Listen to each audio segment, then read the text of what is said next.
Guys, I'm here with another discussion review video. I've had a lot of people contacting me about the cell signaling discussion exercise and quiz. And actually the people that came to my synchronous discussion this morning did a really good job of articulating what exactly was confusing about this. So I'm really hoping this video will help clarify some of these key issues and help you guys not only with this exercise, but also with studying for the exam. So I'm just going to go straight into talking about the exercise. If you haven't watched Lori's lecture on this topic or my discussion video that was kind of more like a general overview, highly recommend looking at those first before just jumping into this directly, because otherwise you'll be pretty lost. But okay, so assuming that you've done that, now what I want to do is just introduce you to the pathway that we're talking about first. So this is kind of an example of how you could translate this picture into words. But I'm just going to kind of talk about what's happening at each step of this pathway and hopefully connect it with what we talked about in the discussion, in the actual discussion video, and hopefully that will kind of tie this together a little bit. So first we have this signal molecule that we see is binding to the receptor, and we see that it's binding on this extracellular site. So that kind of tells us that it's not going to be able to cross the membrane on its own. This receptor is not a kinase receptor because it doesn't have those two subunits that are going to be dimerizing and phosphorylating the next step. So we know that this is just going to be something that's causing a conformational change. And it's going to activate the G protein. So we remember that the G protein will always be active when it's bound to this GTP. So something about the receptor binding to the signal is going to allow that GTP to be bound to the G protein, which will activate it. Having that activated G protein is going to activate adenylyl cyclase enzyme. Once the adenylyl cyclase is activated, it's able to produce CAMP.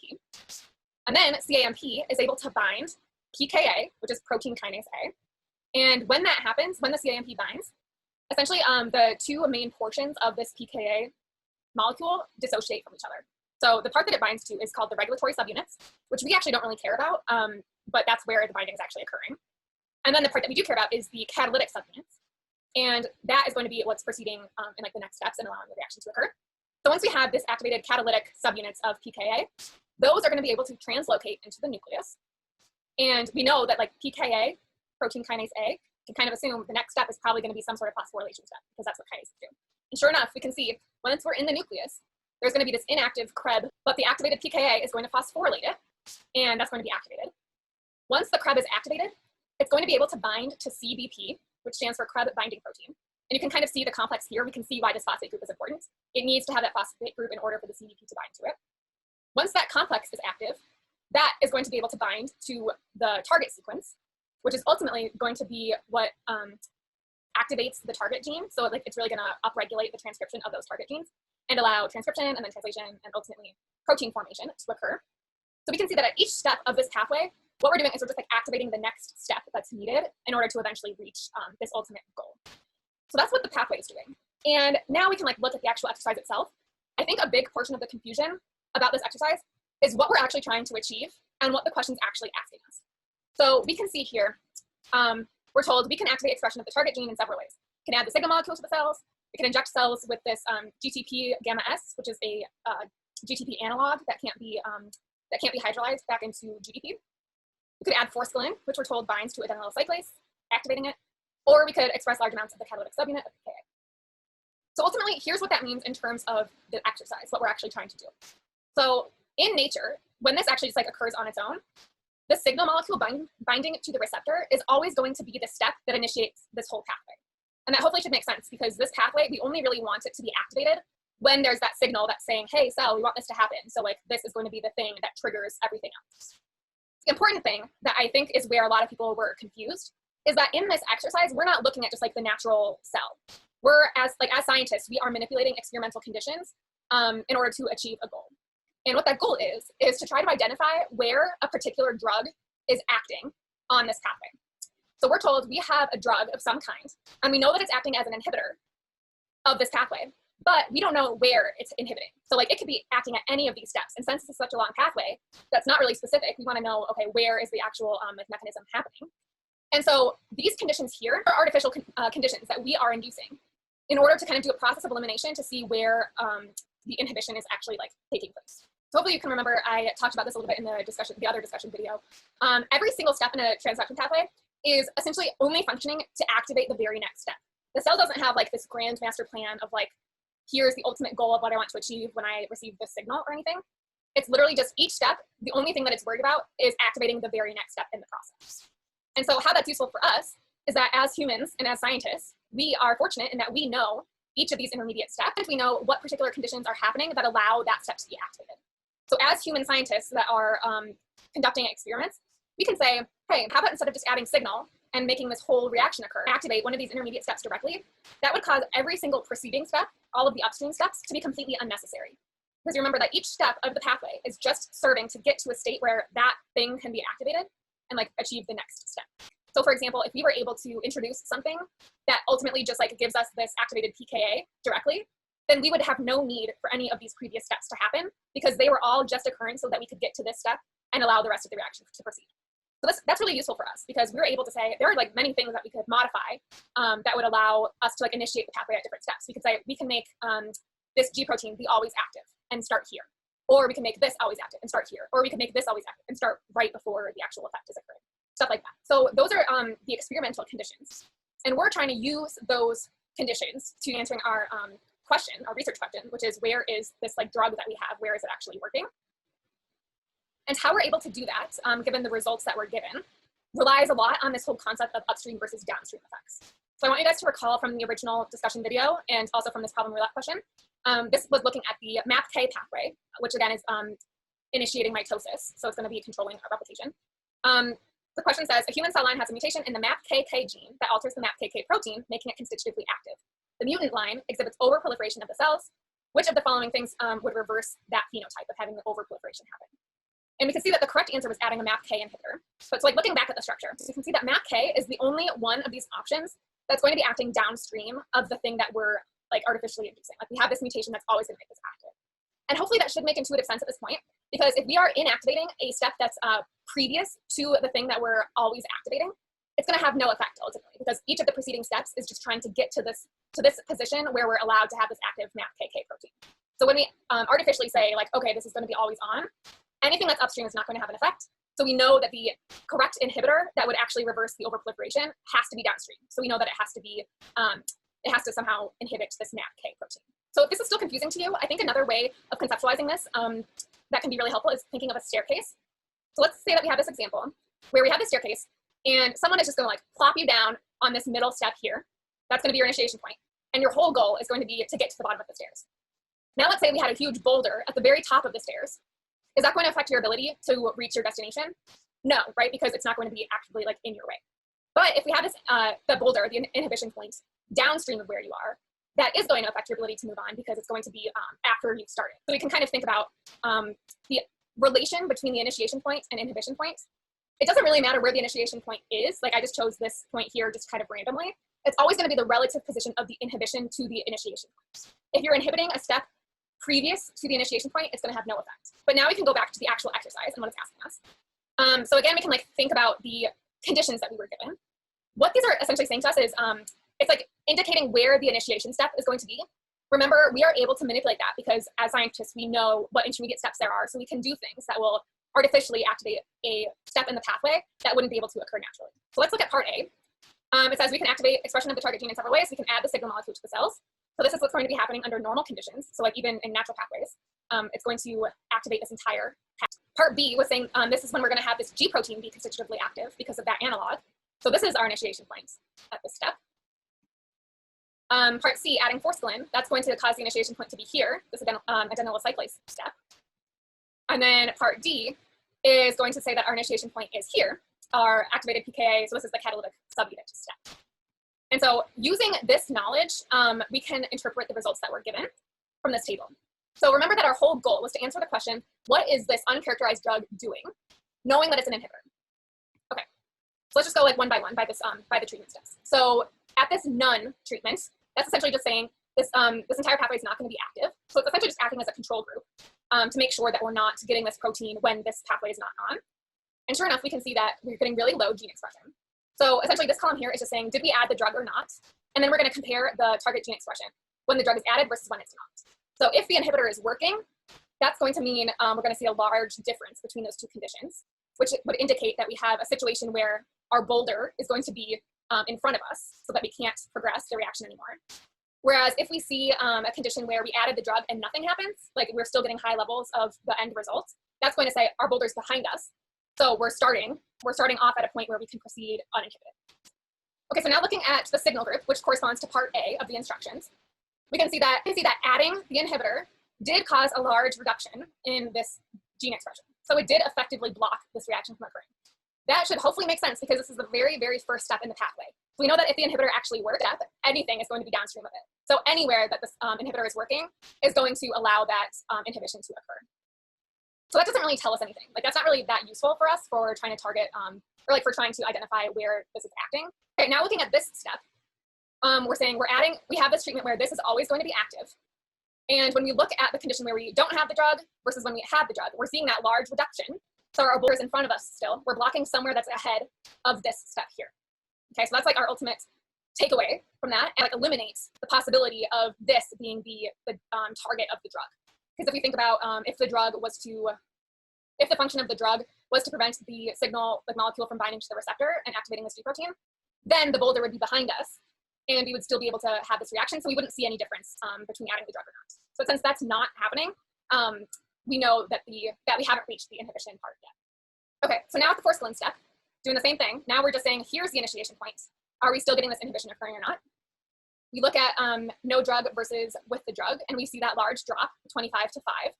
So that's saying our boulder is still in front of us. We haven't reached the point where we are inhibiting yet because our reaction is being blocked by something. And then finally, it's when we get to this step here, we're saying the initiation point is now here at this activated pKa step. And we look and see that now adding the drug makes almost no difference, essentially no difference in the level of transcription. So it's going to stay active regardless of whether or not the inhibitor is there. So why that's useful for us is it's saying, okay, now we've reached the point where the boulder is behind us, and this can proceed uninhibited regardless of whether or not the drug is present. And this is actually a really useful experimental design because we can think of, these initial steps that we were looking at. We eliminated this as being a potential target. We eliminated this as being a potential target. We eliminated this as being a potential target. And then we eliminated everything after this pKa step as being a potential target. So what that leaves us with is this result that the drug must be acting somewhere on this step here. So that's really useful because now we've narrowed down the step of the pathway, but we're still not able to narrow down the mechanism. And that's because there's like still a lot of things happening at this step. So some different mechanisms that could be occurring that would prevent this step from happening is maybe the drug binds to the adenylyl cyclase after it's been activated and prevents the CAMP from even being released. Maybe it binds directly to the CAMP and like degrades it or cleaves it before it can bind to this pKa protein. Maybe it binds to the CAMP and just like causes it to no longer fit into the subunit. It could bind directly to the pKa and prevent the CAMP from coming in. Those are just some examples of things that could be happening in order to inhibit at this step. So we're not given enough information to deduce which one of these is actually occurring, but we're still given like a lot of information because we're able to narrow down this huge pathway to say like, okay, our drug is working somewhere here. So there's another tricky question from exercise 1 that I wanted to go over. It's question number 4, and it says, if one expressed the regulatory subunit of pKa in the cells at high levels, what effect would that have on the pathway? And the tricky part about this is that we're just overexpressing the regulatory subunit, not this entire pKa protein itself. So we can try to think like from the pathway what was important about this step. And so we can see that the cyclic AMP happens to bind on the regulatory portion. But the thing that allows the reaction to proceed forward is the release of these catalytic subunits, which can then go on to the next step. So really, ultimately, the regulatory subunits are just kind of like a byproduct. They're not really like what we actually want. So what happens if we overexpress these just by themselves is that now, essentially, we're getting competition because we're going to have CAMP still that can bind to regulatory subunits. It doesn't really know if it's attached to these catalytic subunits or not. And so if it binds to this whole pKa thing, it's going to allow these catalytic subunits to be formed, and then we'll push the reaction forward. But now it can also just bind to this lone regulatory subunit, and it's not going to cause any sort of like catalytic subunit to be released at that point. So it's essentially going to be like blocking or like dampening the effect of the pathway because it's not allowing the formation of like the thing that we need to push it forward. So this is actually, it's kind of interesting because it's acting almost as like the reverse situation of competitive inhibition that we talked about from our enzyme unit. So hopefully you can remember when we talked about enzymes like the very first week of class, we said, okay, if we have like multiple different substrates that are competing for a single binding site on an enzyme, that's going to be an example of competitive inhibition. Now we're just talking about like kind of the converse situation where we have one substrate, the CAMP, but it can either bind this whole pKa or just the regulatory subunit. And so we remember that with competitive inhibition, whether or not this binds to just this regulatory portion or to the part that's combined with the catalytic subportion is literally just chance. So it's going to be just random chance, the probability of like what is going to interact with the CAMP first. So the CAMP isn't going to be able to like detect which one do we want or anything like that. It's just going to be like random chance. And so similar to competitive inhibition that we talked about earlier, what we can do to negate this is we can flood this pathway with a whole bunch of CAMP. And if we flood it with enough that it will allow every single receptor to be bound, then we can kind of negate the effect of overexpressing just this portion, because we're still going to have enough of the CIMP to get all of these catalytic subunits released and then pushing the reaction forward. However, we're probably not going to have that situation where we can really like upregulate the CIMP. So if this CIMP level is staying the same, the overall effect that it's going to have on the pathway is that it's going to be dampened. And you're still going to have some of the expression happening, because some of the CIMP, we can presume, is going to bind to this whole PK protein. But it's going to be a lot less than normal, because we're having the same amount of CIMP, but now it also might bind to this portion and halt the reaction there. So it's going to be dampened. Okay, so going on to exercise number 2, just going over like what this pathway is doing real quick. So similarly to the first one, we have the signal molecule that's binding with a receptor. And again, this is not a kinase, because you can see that there's not those 2 subunits that are dimerizing, whatever. But this receptor protein, when it's activated by the signal, is going to cause the G protein to be activated, which we can see by this GTP protein here. When that happens, that is going to activate an enzyme called phospholipase. It's an enzyme that will cleave this product here, this PI4,5 bisphosphate, into 2 important secondary messengers. And remember that second messengers are always going to be non-protein materials and small, and so we can see that neither of these are proteins. And so that's kind of a good hint that they're second messengers. What the IP3 does is it binds to a calcium channel that will cause the channel to open up and allow the calcium to be released into the cytoplasmic space. And then diacylglycerol, it's going to be kind of just like floating here until this calcium is released. When this calcium is released, that allows this, this DAG to be able to bind to this protein kinase and activate it. So essentially what we're saying here is that we always are going to require both of these things to be present in order for this activation step to occur. If we just have the DAG, it can't bind. And if we just have the calcium, it can't bind. Okay, so what this exercise is saying is kind of like similarly to exercise 1, we have this unknown drug that we're trying to find out what it's doing, like where is it acting in this pathway. The difference is now this drug is actually an activator, not an inhibitor. So looking at the results, we can interpret this in a similar way to what we did for the first one. So in this first group, we're not actually doing anything. So again, this is just a control group trying to see what's going to happen if this pathway is not activated, which hopefully we should see that there's not active protein kinase C, and that is what we see. There's very low activity there. The next one is kind of just like a control group. So we would expect that in cells, like naturally, when this signal is added, this entire pathway is going to be activated. So hopefully we should see that happening. And sure enough, we do. We see 20 compared to 1 when it was inactive. So that's a large increase. So that's like kind of just another control group. So now moving on to this next one, 4-bil ester. We were told that 4-bil ester acts as a DAG analog. And we're saying that if we are initiating at this step, but only adding this DAG alone, we shouldn't actually see high activation of this protein kinase C, because we're not adding this calcium, which is required, which is also a required step in order for this to become active. So we would expect to not see a high level of activation there. And sure enough, we can look and we see 3. So it's not binding very well and activating this. But when we add a calcium ionophore only, so now we're only activating this calcium and not adding the DAG analog. Again, we would expect a pretty low activation of this protein kinase C, because we need both of them for that to be activated. Sure enough, we see low transcription here.